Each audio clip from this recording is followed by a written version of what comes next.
నిన్నే బావ టైంకి రాకపోతే ఎంత డేంజర్ అవుతుండే. అరే వాళ్ళతో డేంజర్ ఉందని నీకు తెలుసు కదా. పోనీలేరా. అసలు బయటికి ఎందుకు వెళ్ళావు చెల్లెమ్మా? రేపు గుళ్ళో అన్నదానం చేయించడం కోసం నా దగ్గర డబ్బులు లేకపోతే ఈ చైన్ అమ్మి తీసుకుందామని వెళ్ళాను. నన్ను అడగొచ్చుగా. నువ్వే అప్పుల్లో ఉండి అన్నయ్య దగ్గర 10,000 తీసుకున్నావు. అన్నిటికీ నువ్వే అన్నయ్య మీద ఆధారపడుతున్నావు. ఇంకా నిన్నే అడుగుతాను. నేను నీ మీద ఆధారపడ్డానా? నన్ను క్షమించు బావా. నీ పేరు చెప్పి చెల్లెల దగ్గర 10,000 తీసుకుని నా అప్పులు తెచ్చుకున్నా.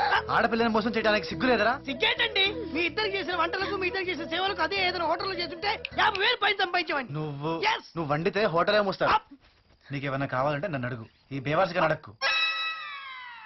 నీకింత మంచితనం పనికిరాదు. నీకింత స్వార్థం పనికిరాదు. అయ్యో అయ్యో, ఈ పిల్ల ఎన్ని పూజలు చేస్తుంది.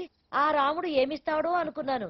దేవుడు లాంటి భావనిచ్చాడమ్మా నీకు. భావనిచ్చాడు కాదే, వాళ్ళు ఓకే అంటే తొందరలోనే ఆ ముడుముడు వేయించేసేసి దేవుడు లాంటి భర్తనిచ్చాడని ఆ అమ్మాయిని అడుగుతాను అనిపించేస్తా. కర్రీ చట్నీ. ఆహా, ఎందుకి హారతి ఇస్తా.